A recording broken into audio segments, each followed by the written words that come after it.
জামাই করে বেশি করে খেলেন, আজকে শেষ, আসার কবে হবে না, আসবো আবার।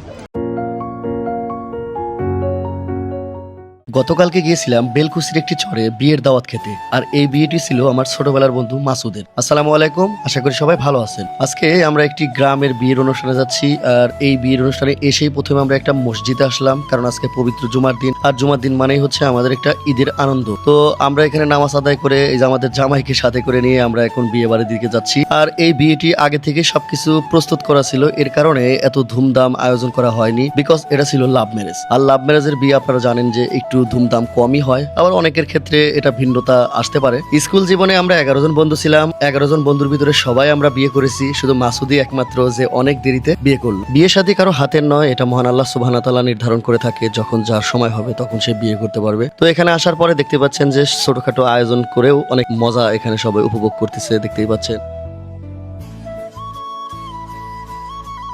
আপনার কি সহজ কথা বলা লাগবে আমার কাছে শোনেন। তারপর বিয়ে বাড়িতে যেটা হয় সেটা হলো যে খাবার দাবারের যে আয়োজন, এটা আসলে একটা সবচাইতে গুরুত্বপূর্ণ। তো এখানে আমরা সবাই চলে আসি এবং এখানে দেখতে পাচ্ছেন যে জামাইদের যে কার্যক্রম সেটা শেষ, তারা অলরেডি চলে আসছে। আর আমাদের বন্ধু মাসুদের বিয়েটা মনে রাখার মতো একটি বিয়ে, কেননা যে এই বিয়েতে আসার জন্য আমাদের 40 মিনিট চরের ভিতরে হাঁটতে হয়েছে। যদিও আমি বাইক নিয়ে গেছিলাম, আমাকে হাঁটতে হয়নি, কিন্তু আমাদের সাথে আর বাকি যারা ছিল সবাইকে হেঁটে হেঁটে যেতে হয়েছে।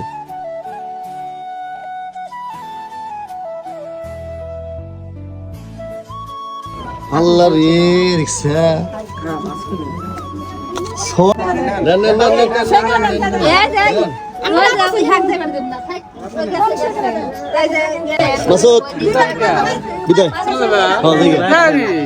দেখাবনি থাকো, তাও যাবো।